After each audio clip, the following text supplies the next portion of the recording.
Good day and welcome back to Hidden Source News, where we bring you the latest reviews, entertainment stories, and the news behind the stories that everyone is talking about. Today, we are taking a look at HBO's highly anticipated DC series Lanterns, focusing on the first 2 episodes and providing a non-spoiler review. Well, for the most part, since many have already seen the first episode, so I won't spoil a lot of it from those that have not yet seen the first episode.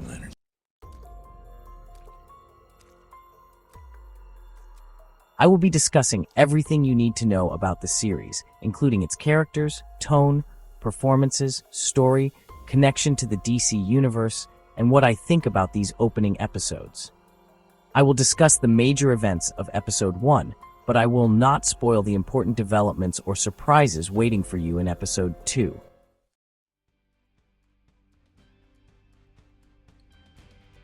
So if you are enjoying Hidden Source News, make sure you subscribe, hit that like button, and turn on notifications, because we have plenty more entertainment coverage coming your way.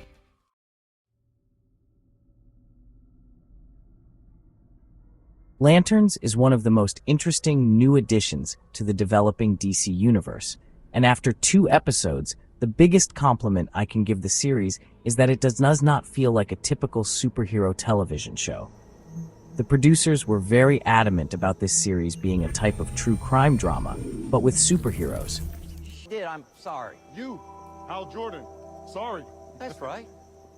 The series stars Kyle Chandler as veteran Green Lantern Hal Jordan and Pierre as John Stewart, a new recruit who is being trained to follow in Jordan's footsteps. Rather than immediately throwing audiences into a non-stop parade of cosmic battles and computer-generated spectacle, the show takes a much more grounded approach.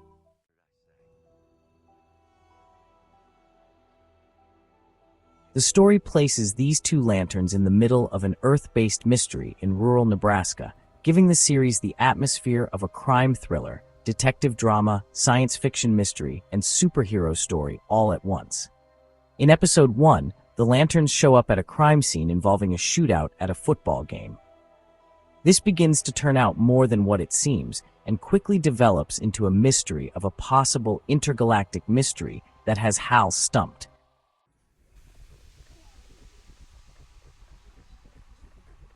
One of the smartest decisions is the way Lanterns introduces Hal Jordan. Kyle Chandler plays Jordan as an experienced, confident, occasionally cynical veteran who has spent years dealing with threats far beyond Earth. He is not presented as a flawless superhero, and that actually makes the character considerably more interesting because there is a sense that years of responsibility have taken a toll on him. As a comic book reader myself, this is an interesting take on the character. Quite frankly, I enjoy this iteration of Hal Jordan.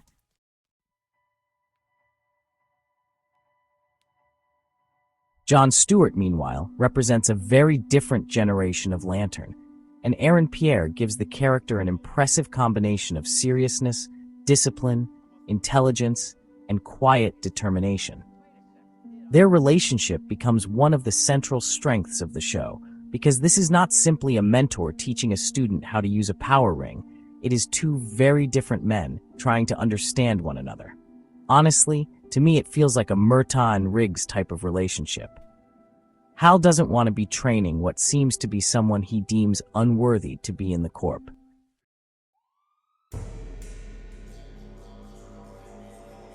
Episode 1 immediately establishes that Lanterns is willing to take some serious risks with its storytelling. The story begins with Hal and John becoming involved in a disturbing case connected to a violent incident in Rushville, Nebraska, and the investigation quickly raises questions about whether something much bigger than an ordinary crime is happening.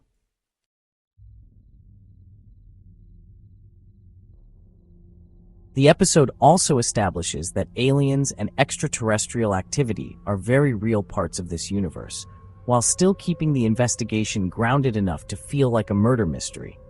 The extraterrestrial element is not neglected and quickly is brought to the forefront in this episode. The townfolk really seem out of place and not too forthcoming about the Lanterns being there, especially local PD.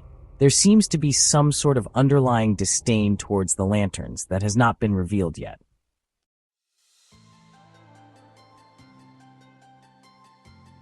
So, the first episode ultimately delivers a major shock when the story jumps forward to 2026 and John encounters Hal's body in Rushville, apparently the victim of a shooting, with his Green Lantern ring missing.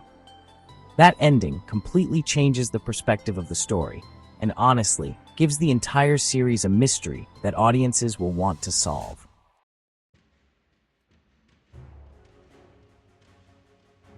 That episode 1 cliffhanger is important because Lanterns is clearly not interested in giving viewers every answer immediately.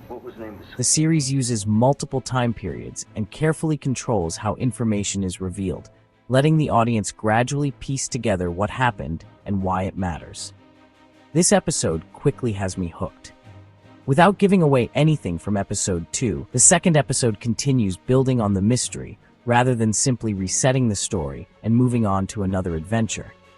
This makes the show feel more like an ongoing investigation than a collection of disconnected superhero episodes. The approach should particularly appeal to viewers who enjoy shows where every conversation, location, and character interaction might contain an important clue. And importantly, the storytelling gives the series room to develop its characters instead of rushing toward the next giant action sequence.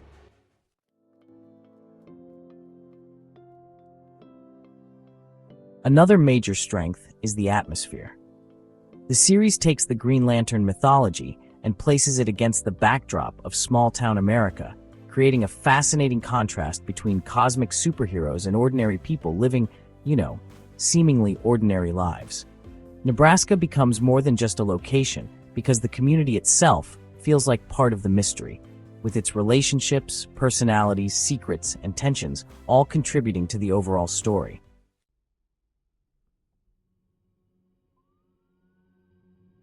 Kelly MacDonald is particularly effective as Sheriff Carey, a strong local presence who does not simply step aside because 2 Green Lanterns have arrived in town. Even though she knows that the situation is out of her capable hands, she still stands in the way of the Hal's investigation. Garrett Dillahunt also adds an intriguing presence as William Macon, a charismatic but conspiracy-minded figure whose personality fits perfectly into the show's increasingly uncomfortable atmosphere.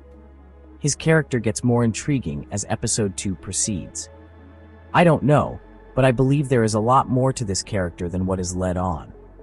This grounded setting helps make the extraordinary elements of Lanterns feel more believable.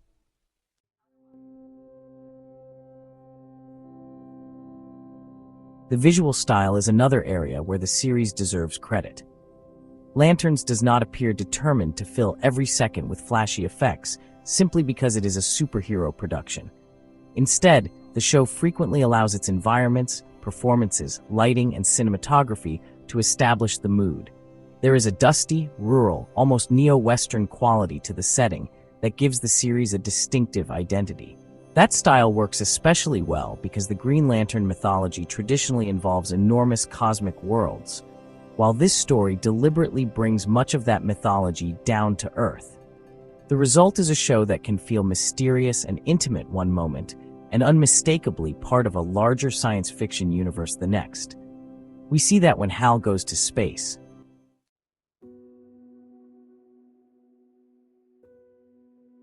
The relationship between Hal and John may ultimately be the most important reason to keep watching. Hal has years of experience and carries the confidence, frustrations, and emotional baggage that come with being a legendary Lantern. You can see that all the years have worn him down to a gritty old gunslinger-type character.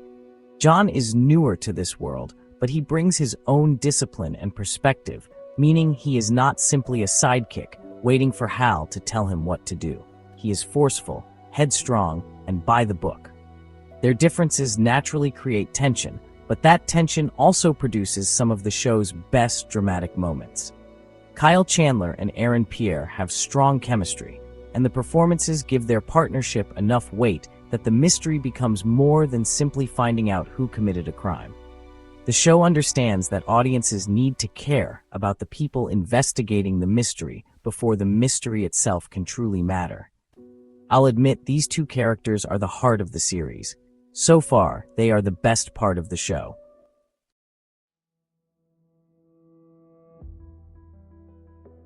The supporting cast also gives Lanterns considerable depth. As I mentioned before, Kelly MacDonald brings authority and complexity to Sheriff Carey, and Garrett Dillahunt gives William Macon an unsettling combination of charm and suspicion. The rest of the cast, Jason Ritter is part of the local ensemble as Billy Macon, while Poorna Jagannathan plays Zoe, another character connected to the increasingly complicated world surrounding John, and who plays the wife of William Macon, who has a very strange relationship that hints to a style of open relationship. The cast demonstrates that the series is not depending exclusively on its two leads to carry the entire production. Instead, it is building a broad collection of personalities who can potentially influence the mystery and the larger DC story.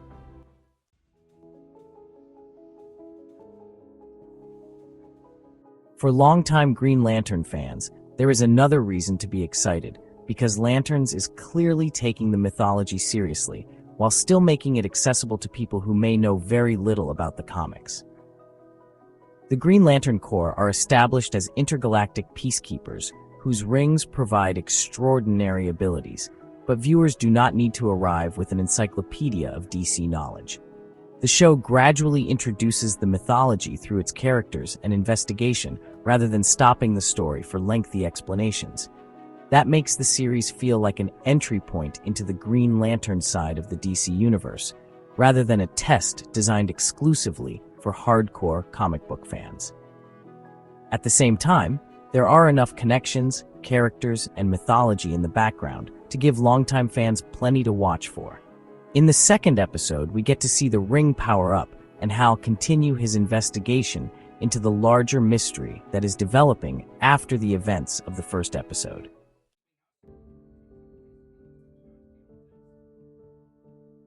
The decision to make Lanterns an 8-episode season also appears to benefit the storytelling.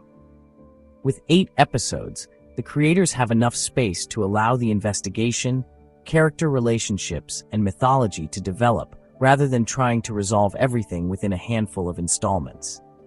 The series is being released weekly on Sunday nights, which is particularly appropriate for a mystery because it gives viewers time to discuss clues, theories, characters, and possible explanations between episodes. Episode 2, titled Trust Fall, continues the story on that weekly journey, but I am deliberately not going to reveal the developments that make that episode worth watching for yourself. Like I said at the beginning that I would spoil a few things from episode 1, but for episode 2 I would be more tight-lipped. What I can say is that the first 2 episodes establish a strong foundation for a season that appears designed to reward patience. This one has me wanting to see all 8 as quickly as possible.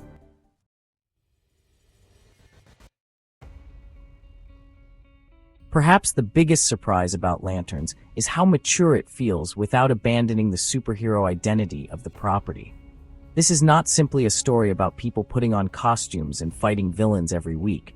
It is examining responsibility, fear, mentorship, loyalty, identity, and the consequences of carrying enormous power. The series has been compared to prestige crime dramas such as True Detective, and while that comparison should not be taken literally, it does help explain the show's tone. The creators clearly want the mystery and characters to carry as much importance as the superhero mythology. That decision gives Lanterns a chance to appeal not only to DC fans, but also to viewers who normally would not consider themselves superhero show audiences.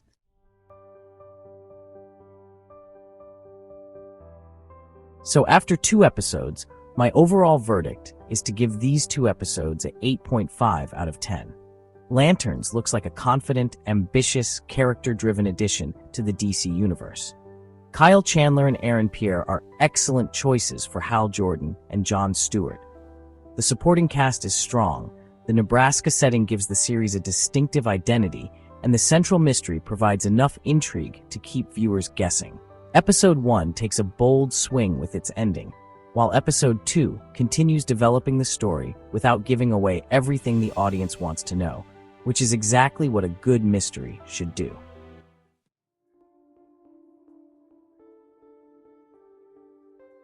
If you are a Green Lantern fan, a DC fan, or simply someone looking for a serious science fiction crime thriller with superhero elements, these first 2 episodes give you plenty of reasons to keep watching. And if you enjoyed this review, make sure you subscribe to Hidden Source News, hit the like button, share this video with other DC fans, and turn on notifications, because we will continue bringing you reviews, breaking entertainment news, and everything else you need to know right here on Hidden Source News.